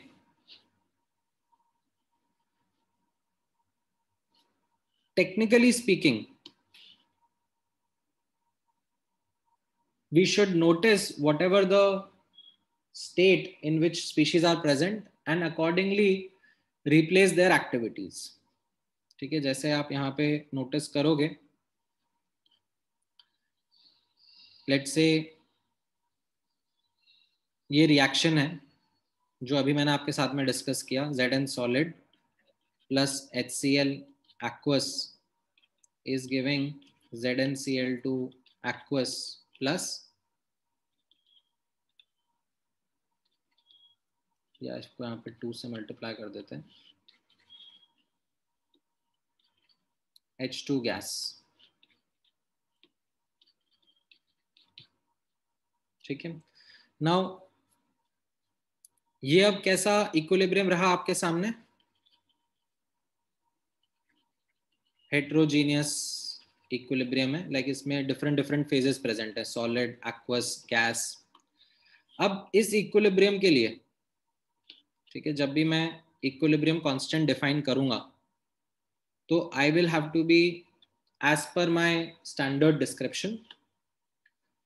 किस तरीके से नोटिस करना, दैट डिसॉल्व्ड स्पीशीज के लिए I will write their molar concentration, for gaseous species I will write their partial pressure, ठीक है। एंड सॉलिड्स एंड लिक्विड्स के लिए I will replace their activity by 1। ये समझ में आया? This is how I will have to write the equilibrium constant. However, in many questions, in many situations that you are going to come across in books and all, तो उसमें जो homogeneous equilibrium के cases रहेंगे, homogeneous मतलब सबके सब एक ही phase में है, ठीक है। Something like N2 gas plus 3 H2 gas is giving to NH3 gas. ठीक है, सबके सब सेम फेज में है। ऐसे क्वेश्चंस में sometimes what they would do is they would use the technically correct argument कि you will write the equilibrium constant in terms of the partial pressure of the gaseous species. You will write partial pressure of ammonia raised to the power of 2 upon partial pressure of N2 partial pressure of H2 का cube. Or sometimes what they would do is that they would write the equilibrium constant in terms of the molar concentration as well. ठीक है, यहाँ पर they could write K as concentration of ammonia raised to the power of 2, concentration of N2 and concentration of H2 का cube. They will call this as Kc, equilibrium constant in terms of molar concentrations, and this they would call as Kp, equilibrium constant in terms of partial pressure. ठीक है, so this is something which happens in many questions that you are going to come across. Something like जैसे ये वाला example मैंने आपको दिया, calcium carbonate solid, इसको heat up करेंगे तो ये calcium oxide solid plus CO2 gas बनाएगा। इसका Kp लिखेंगे तो they will mention it as partial pressure of CO2, ठीक है, इनटू 1/1। ये क्योंकि सॉलिड सॉलिड है तो उनकी एक्टिविटी 1 से रिप्लेस हो गई। और they could also give the data of Kc। Kc कैसे दे देंगे? concentration of CO2 into 1/1। ठीक है, so this is something which happens in questions that you come around, जहां पर you can write Kp as well as Kc also। दोनों की अलग अलग वैल्यूज रहेंगी, ठीक है, क्योंकि एक पार्शियल प्रेशर के टर्म्स में है और एक कॉन्सेंट्रेशन के टर्म्स में है। ठीक है, so these will be different values.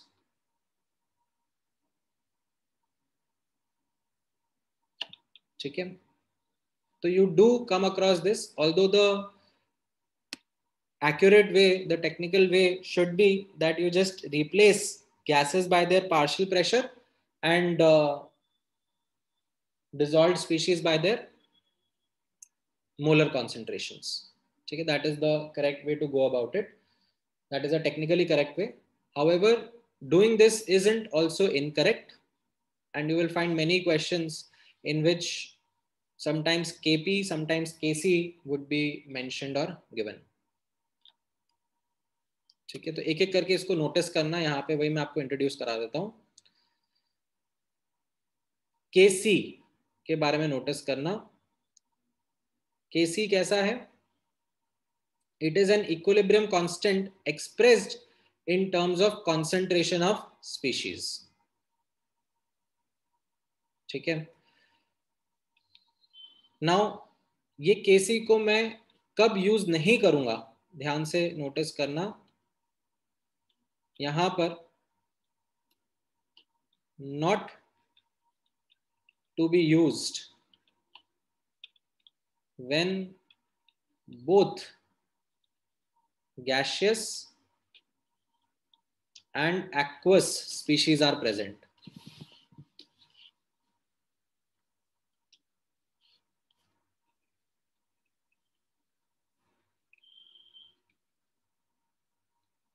ठीक है, टुगेदर, तब मैं इसको यूज नहीं करूंगा। अदरवाइज अगर मान लो सब के सब गैसेस हैं, ठीक है, या फिर गैस के साथ में सॉलिड लिक्विड आ गए, या फिर सब के सब एक्वस हैं, ठीक है, तब मैं Kc को यूज कर सकता हूं। Kc is the equilibrium constant expressed in terms of concentration of the species, concentration that is moles per unit volume। ठीक है, तो जैसे ये एक्सप्रेशन हो गया आपके सामने N2 का, ठीक है, ये इक्वेशन हो गया N2 + 3H2 giving 2NH3, right. तो इसमें you can write Kc as concentration of NH3 का square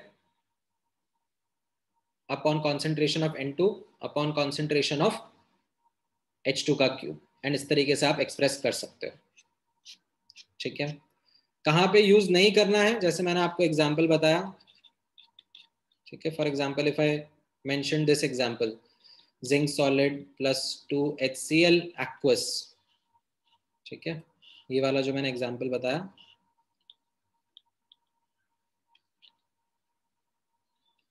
is giving ZnCl2 aqueous plus H2 gas।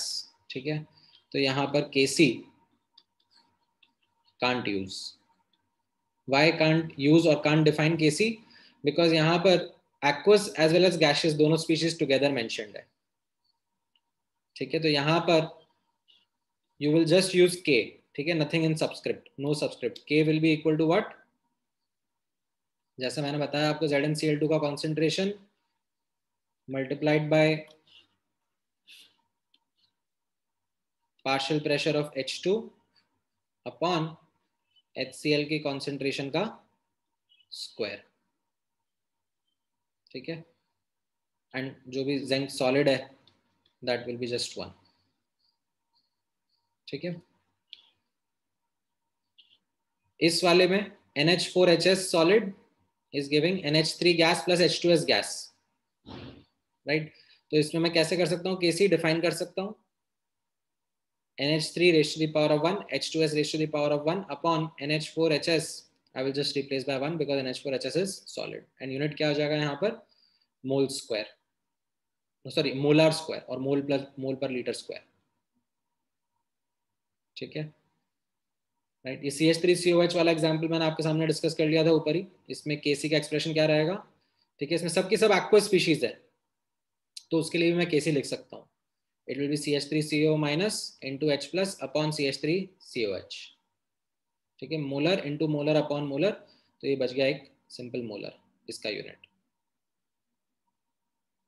ठीक है, what about this one, what will be the expression of Kc, ये लिख के बताओ। AgCl solid giving Ag plus aqueous plus Cl minus aqueous।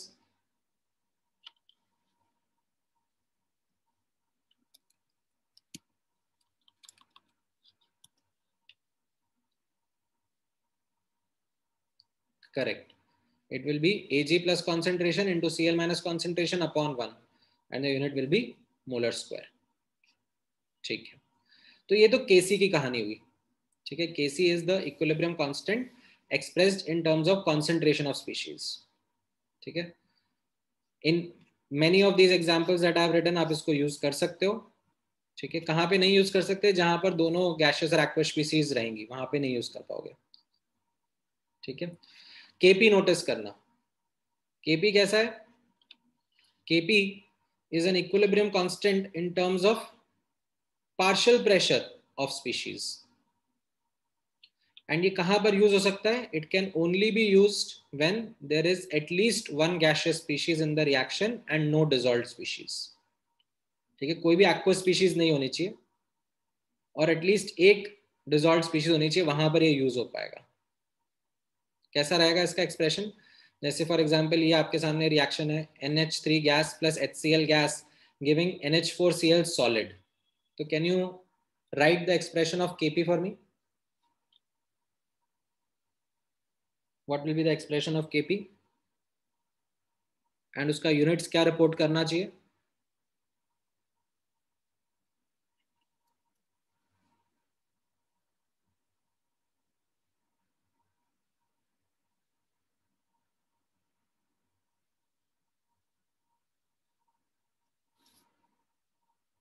Correct, 1 upon इसका जो product है इसको 1 लेंगे क्योंकि ये सॉलिड है, 1 upon partial pressure of NH3 partial pressure of HCl and unit हो जाएगा ATM raise to the power of -2।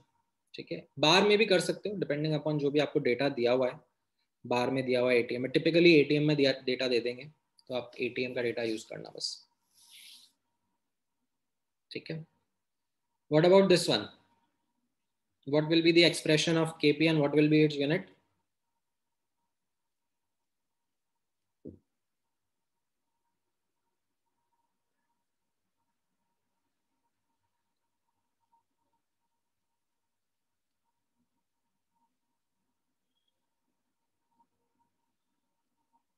Correct, इसमें ये हो जाएगा पार्शियल प्रेशर ऑफ HI का square upon partial pressure of H2 partial pressure of I2 and no units. ठीक है, right. अभी बेटर समझ में आ रहे हैं questions? Now those doubts are cleared that यहाँ पे ये गैशियस था फिर भी मैंने लाइक कॉन्सेंट्रेशन क्यों यूज कर लिया, बिकॉज ये केसी केपी कैसे यूज कर सकते हैं वो आपको अभी एक आइडिया लग गया है। अच्छा, ये एक और क्वेश्चन ट्राई कर लो।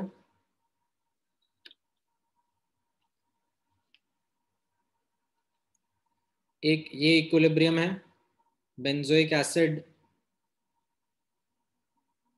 in water, benzoic acid with a base and H2O, इन तीनों के बीच का रिलेशनशिप बता सकते हो एंड उससे K3 बता सकते हो।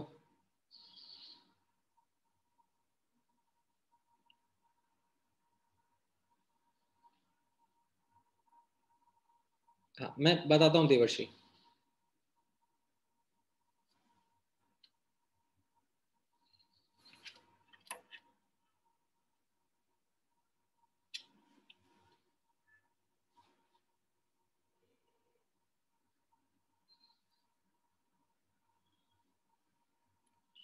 सो इसमें if you will notice equation 1 and equation equation 2 and equation 3 को मैं ऐड अप करूंगा। So 1 will be equal to 2 plus 3, ऐसा दिख रहा है? ये मैनिपुलेशन समझ में आया? 1 इज इक्वल टू 2 प्लस 3, तो इसका मतलब क्या हो जाएगा? K1 is equal to K2 into K3. तो K3 will be K1 by K2.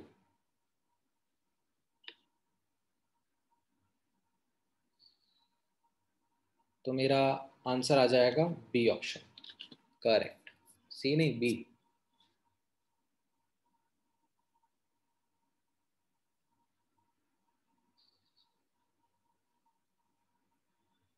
समझ में आया आयुष? कहाँ पे गड़बड़ करी तुमने थोड़ा ऐड सब्ट्रैक्ट करने में?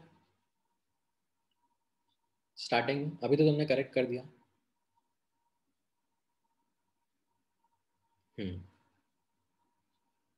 ठीक है। अच्छा, ऑल्सो नोटिस करना देर इज, जैसे मैंने ऊपर आपको बताया कि हम लोग केपी केसी ऐसे लिख सकते हैं, एंड ऐसा नहीं हर रिएक्शन के लिए लिख सकते हैं। ठीक है, सो उसके लिए यहाँ पे नोटिस करना इट इज ओनली एप्लीकेबल जहां पर हम लोग केपी केसी दोनों डिफाइन कर सकते हैं for a reaction. It is not always possible that we are able to define Kp Kc for all types of reactions, but जहां पर define कर सकते हैं KP and KC, equilibrium constant in terms of partial pressure, equilibrium constant in terms of molar concentration, तो उनके बीच में एक relationship exist करता है which is KP is equal to KC into RT raised to the power of delta Ng। ठीक है, कैसे ये रिलेशनशिप निकाला गया ये हम एक एग्जांपल के थ्रू समझ लेते हैं। ठीक है, बहुत सिंपल है, आपको बस आइडियल गैस इक्वेशन याद रखनी है और आपका काम चल जाएगा। ठीक है, कैसे आप यहाँ पे नोटिस करना, let's go through this working through an example. N2 plus 3H2 giving 2NH3, इसका Kp कैसे लिखेंगे? पार्शियल प्रेशर ऑफ NH3 का square upon partial pressure of N2 partial pressure of H2 का क्यूब। और Kc कैसे लिखेंगे?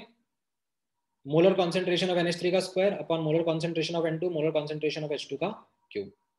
Right, इस तरीके से हम लोग ये डिस्क्राइब करेंगे। अब मैं थोड़ी डिटेल्स में जाता हूं। Do you remember how we write partial pressure? Dalton's law use करके partial pressure is mole fraction into total pressure, and you remember molarity का फॉर्मूला? मोलारिटी का फॉर्मूला क्या होता था? Moles upon volume. ठीक है, तो इनको सब्स्टिट्यूट कर देते हैं, तो ये सब्स्टिट्यूट करने पे कैसा बन जाएगा यहाँ पर, एंड ये एक तरीका है, आप अपने तरीके से भी कर सकते हो, ये just one of the ways है जो मैं बता रहा हूँ। तो मैंने यहाँ पर हर एक का पार्शियल प्रेशर सब्स्टिट्यूट कर दिया, partial pressure of NH3, partial pressure of N2, partial pressure of H2, सबके लिए मैंने लिख दिया। तो उनके लिए उनका mole fraction into P total. ठीक है, तो ये पी टोटल यहाँ पे क्या आ गया, आप नोटिस करोगे पी टोटल का स्क्वायर अपॉन पी टोटल का क्यूब, तो ये बन जाएगा net P total raise to the power of -2। ठीक है, this is basically your, if you will notice, this is your delta Ng। ठीक है, इस रिएक्शन का 2 -4, ठीक है, -2, ये डेल्टा Ng हो गया। इसी तरीके से आप यहाँ पे भी नोटिस करोगे जो केसी का एक्सप्रेशन था, तो उसमें यहाँ पर ये मोलारिटी थी, मोलारिटी जगह मोल पर यूनिट वॉल्यूम कर रहा हूँ, तो ये क्या बन गया, ये वॉल्यूम को मैंने अलग निकाल लिया और मोल्स को अलग रख लिया, तो ये आपका -डेल्टा Ng हो गया। करेक्ट, ये डिनोमिनेटर में था ना, उसको मैं न्यूमरेटर में लिख रहा हूँ। इतना पार्ट समझ में आ रहा है? अच्छा, now before I go ahead, मैं एक छोटा सा सिंप्लीफिकेशन यहाँ पर लिख रहा हूँ। ठीक है, and this is something which will be useful in future, useful in faster problem solving. अभी तो काम नहीं आएगा इतना आपको, बट मैं आपको बाद में इसका जरूर याद दिलाऊंगा ताकि हमारी कैलकुलेशंस थोड़ी फास्ट हो सके। ये जो मैंने यहाँ पे लिखा, ठीक है, मोल फ्रैक्शन ऑफ NH3 का square, mole fraction of N2, mole fraction of H2, this is something which I can write as K subscript X. What do I mean by this K subscript X? यहाँ पे notice करना, ये जो K subscript X है, this is not an equilibrium constant but a similar expression of K in terms of mole fractions. ठीक है, it is not an equilibrium constant but a similar expression of K in terms of mole fraction. वैसे यहाँ पे right hand side पे भी आप notice करना, ये जो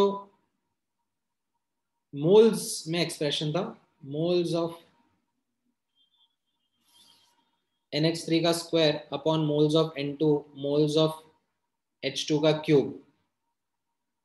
ठीक है, तो ये जो एक्सप्रेशन है इसको मैं ऐसे Kn से रिप्रेजेंट कर रहा हूं। ठीक है, what is this Kn? Again this Kn isn't an equilibrium constant, it is not an equilibrium constant, but it is a expression similar to that of K in terms of moles. ठीक है, moles of products raised to the power of their coefficient upon moles of reactants raised to the power of their coefficients. ठीक है, बाकी P total and volume of the system ये तो आपको पता ही है, और delta Ng is something which you already know कैसे करना है। Delta Ng is the sum of the coefficient of gaseous products minus sum of the coefficient of gaseous reactants।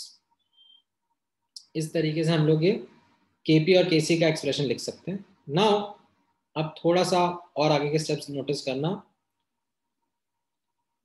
Mole fraction जो रहता है, ठीक है, do you remember what was mole fraction? Was moles upon total moles.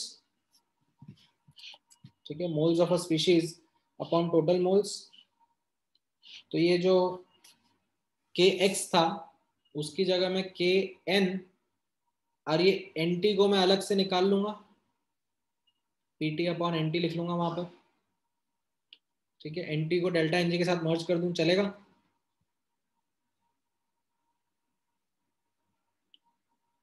ये कैसे लिखा मेरे को समझ में आया आप लोगों को? यहाँ पर partial pressure was mole fraction into total pressure, right? So I can write the mole fraction as moles of ammonia into P total upon N total ना। ठीक है, तो P total upon N total को मैंने अलग से कर लिया, तो ये Kp equal to Kn P total upon N total raise to the power of delta Ng आ गया। अब नोटिस करना, I will divide these expressions, एक ये वाला और एक ये वाला, केपी और केसी वाला,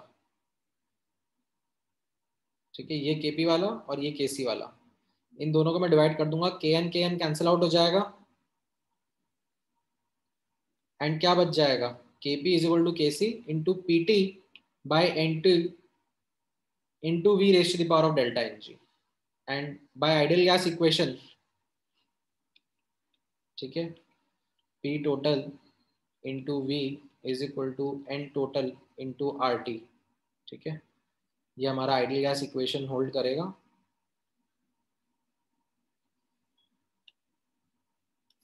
तो I can replace PV upon NT as RT, and I can write this relationship that KP is equal to KC into RT raised to the power of delta NG, ठीक है।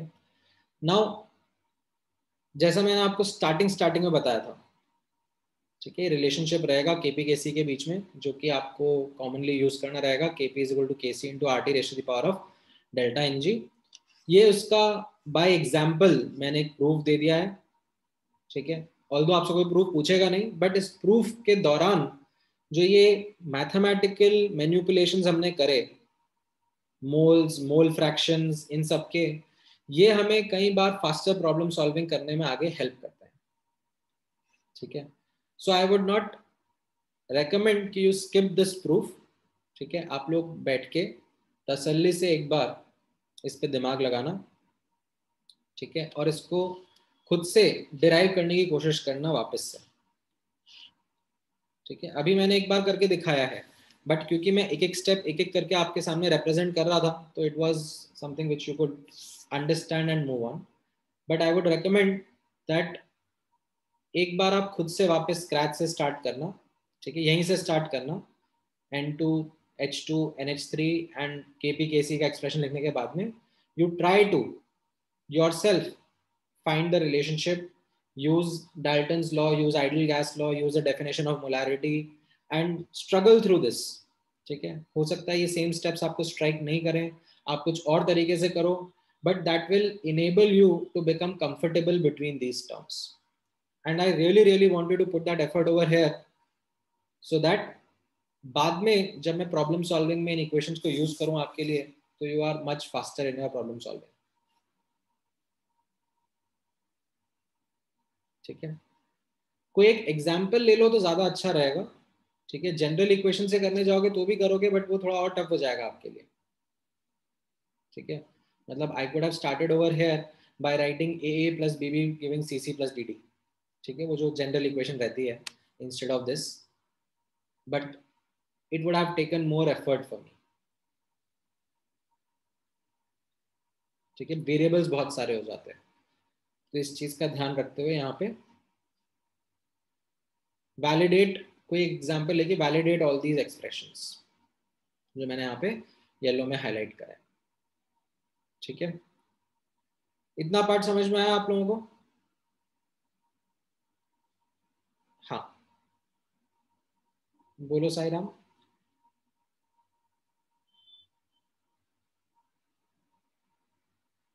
अच्छा, गलती से हैंड रेज होता था, ठीक है। Now having understood this,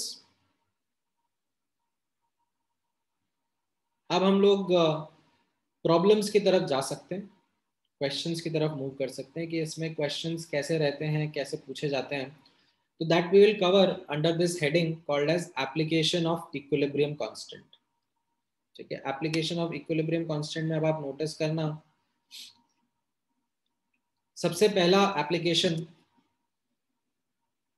ध्यान देना यहाँ पर, predicting the direction of reaction, किस डायरेक्शन में रिएक्शन जाएगा to attain equilibrium.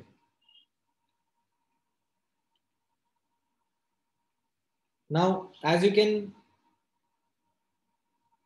Intuitively guess, अगर मैं सिर्फ रिएक्टेंट से स्टार्ट करूंगा, ठीक है, कोई प्रोडक्ट नहीं डालूंगा, तो क्या होगा, रिएक्शन फॉरवर्ड जाके इक्विलिब्रियम अटेन करेगा। अगर मैं सिर्फ ठीक है, अगर मैं सिर्फ प्रोडक्ट डालूंगा, ठीक है, if I only add product, then क्या होगा, रिएक्शन बैकवर्ड जाके इक्विलिब्रियम अटेन करेगा। ठीक है, that is also fairly intuitive, fairly obvious. But अगर मैं कुछ combination of reactants and products डाल रहा हूँ, ठीक है, यहाँ पे नोटिस करना, if some combination of reactants and products are present to begin with, then how do we determine the direction in which the reaction will proceed to attain equilibrium, whether it should go forward or whether it should go backward to attain equilibrium? तो उसके लिए हम लोग क्या करते हैं, उसके लिए ध्यान से नोटिस करना, we calculate something called as reaction quotient. इसको हम लोग कैपिटल Q से रिप्रेजेंट करते हैं। ठीक है, what is this reaction quotient, यहाँ पे ध्यान से नोटिस करना, it is the same expression as that of K, but with the activities of the species corresponding to any given time.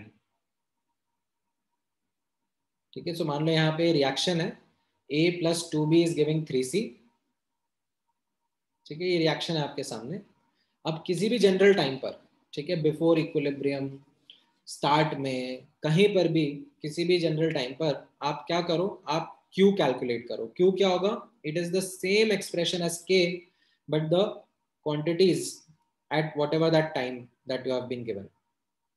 ठीक है, और K क्या था, K is the expression in which the quantities are the ones that are at the equilibrium। ठीक है, Q और K के बीच का अंतर रियलाइज हुआ, K or the equilibrium constant was written in form of products and species when they are at equilibrium। ठीक है, and Q is something which is the same expression as K but written at any general time t। Now what you will do is you compare Q and K, you compare the two values, and then depending upon how the comparison is, you can say in which direction the reaction will proceed to attain equilibrium। So if Q is less than K, then क्या हो जाएगा, Q less than K का मतलब क्या हो गया, what we can infer from this is that जितना product बनना चाहिए था उतना नहीं बना है, या जितने रिएक्टेंट कंज्यूम होने चाहिए थे उतने नहीं हुए हैं, राइट। तो क्या हो जाएगा, then the reaction should go in the forward direction to attain equilibrium, ताकि प्रोडक्ट बढ़ जाए और रिएक्टेंट कम हो जाए, Q K के बराबर आ जाए। अगर Q ग्रेटर देन K है तो इसका मतलब क्या हो गया, Q ग्रेटर देन K का मतलब क्या हो जाएगा, प्रोडक्ट जो है वो जरूरत से ज्यादा है, रिएक्टेंट जो है वो जरूरत से कम है ना, if you compare it to the equilibrium quantities. तो इसका मतलब क्या हो जाएगा, प्रोडक्ट कम होना चाहिए और रिएक्टेंट्स बढ़ जाने चाहिए, राइट। न्यूमरेटर कम होगा और डिनोमिनेटर बढ़ेगा, तभी तो मेरा Q K के बराबर जाएगा। तो इसका मतलब क्या हो जाएगा, प्रोडक्ट कम होने के लिए रिएक्शन बैकवर्ड डायरेक्शन में प्रोसीड करना चाहिए, एंड अगर Q K के बराबर है that means we are at equilibrium. ये समझ में आया,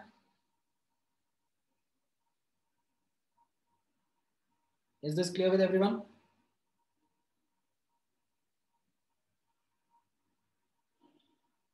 That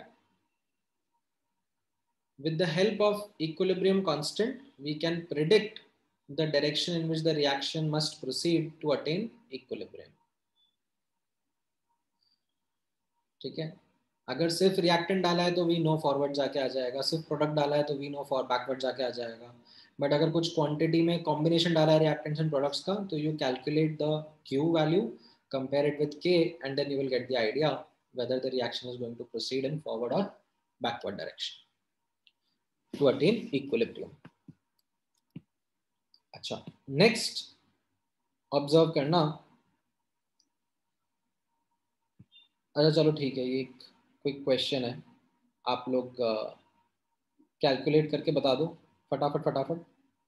in which direction is the reaction going to proceed to attain equilibrium? एकदम बेसिक एग्जांपल है।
हाँ, तो इसमें आपने यश केयरलेस मिस्टेक कर दिया ना। आपको मोलारिटी से कंपेयर करना है, मोल्स से नहीं। यहाँ पे 111 मोल जरूर सबके दे दिए हैं, but the volume is 2 litre ना।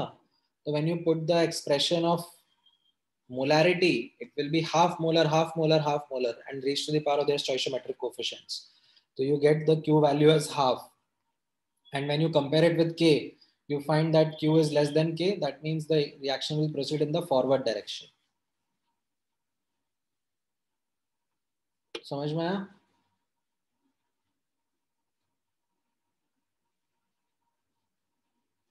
ठीक है, ये छोटी छोटी केयरलेस मिस्टेक ही अवॉइड करनी है इस चैप्टर में।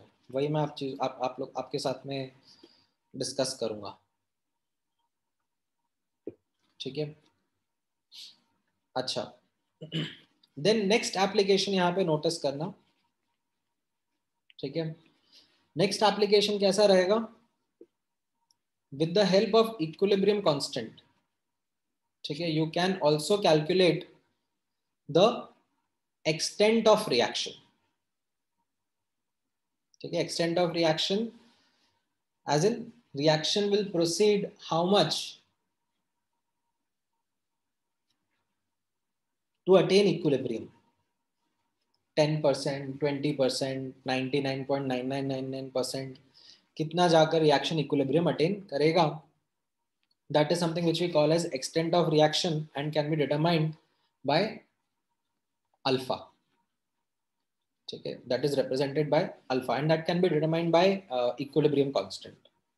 ठीक है, कैसे? आप यहाँ पे नोटिस करना, एक सब्जेक्टिव एनालिसिस आपके सामने मैं यहाँ प्रेजेंट कर रहा हूँ। ठीक है, सब्जेक्टिव एनालिसिस कैसा है? अगर k का वैल्यू बहुत बड़ा है, ठीक है, k is say 10 raised to the power of 6, बहुत बड़ा वैल्यू है, राइट? एंड k हम लोग कैसे लिख रहे हैं? Products upon reactants raise to the power of their coefficients. तो ये इसका मतलब क्या होगा? इसका मतलब ये होगा that reactants almost completely consume हो जाएंगे। ठीक है, डिनोमिनेटर बहुत छोटा होगा ना, तभी ये वैल्यू बहुत बड़ी हो जाएगी। That justifies the large value. तो रिएक्टेंट्स ऑलमोस्ट कंप्लीटली कंज्यूम का मतलब क्या हो जाएगा? That the reaction proceeds to a very high extent. K is large, मतलब very high extent in forward direction to attain equilibrium. ठीक है, अगर K का वैल्यू बहुत छोटा रहा, ठीक है, K का वैल्यू मान लो 10 की पावर -6 है, काफी छोटा वैल्यू है। ठीक है, जस्ट एक सब्जेक्टिव एनालिसिस करके दिखा रहा हूं मैं आपको। तो वो कब पॉसिबल है K का वैल्यू बहुत छोटा होना? when the products are very small in terms of the quantity that they are produced. ठीक है, थोड़ा सा ही रिएक्टेंट्स कंज्यूम हुआ, थोड़ा सा ही प्रोडक्ट फॉर्म हुआ, correct? That means the extent of the reaction will be very small. ठीक है, the extent will be very small if के इज स्मॉल। हार्डली कुछ ये फॉरवर्ड जा रहा होगा। ठीक है, this could be somewhere 99.999999%, this could be 0.0001%।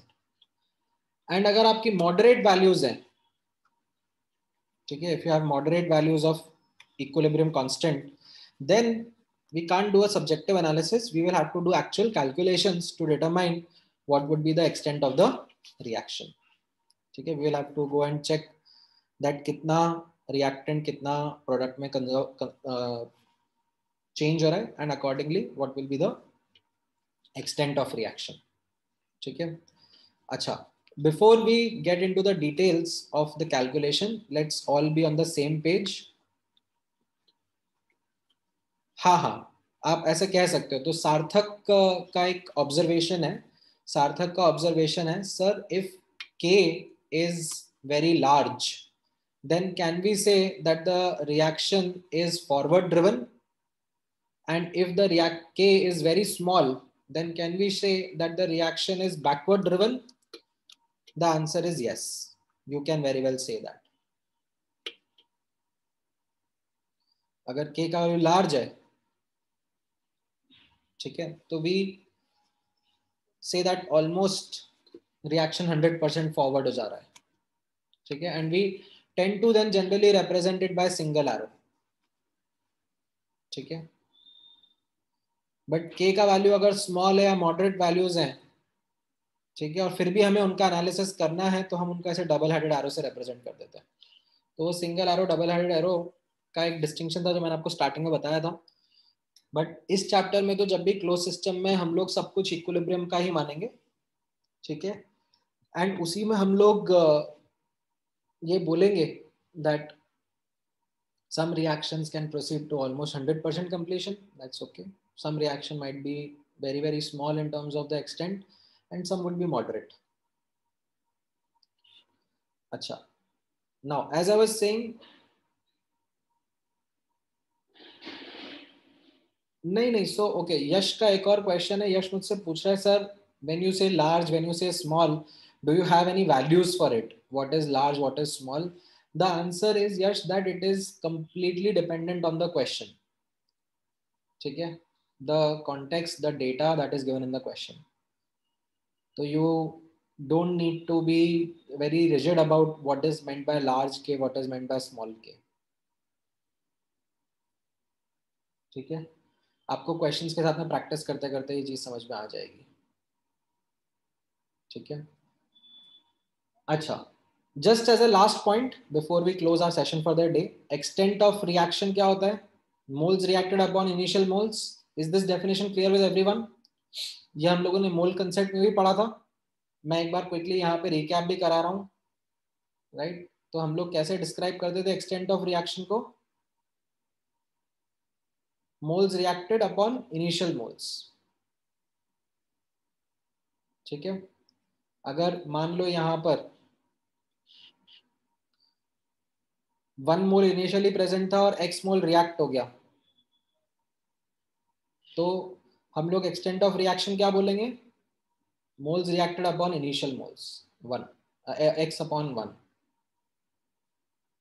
ठीक है। कैलकुलेशन इसका मैं नेक्स्ट क्लास में यहीं से कंटिन्यू करता हूँ, ठीक है। कैलकुलेशंस कैसे करेंगे बेस्ड ऑन के का डेटा. हाँ, आज जो मैंने आपको पढ़ा है इसके बेसिस पे I should be able to give you a handful of questions from chemical equilibrium. आप लोगों के पास में बुकलेट है ना केमिकल इक्विलिब्रियम का?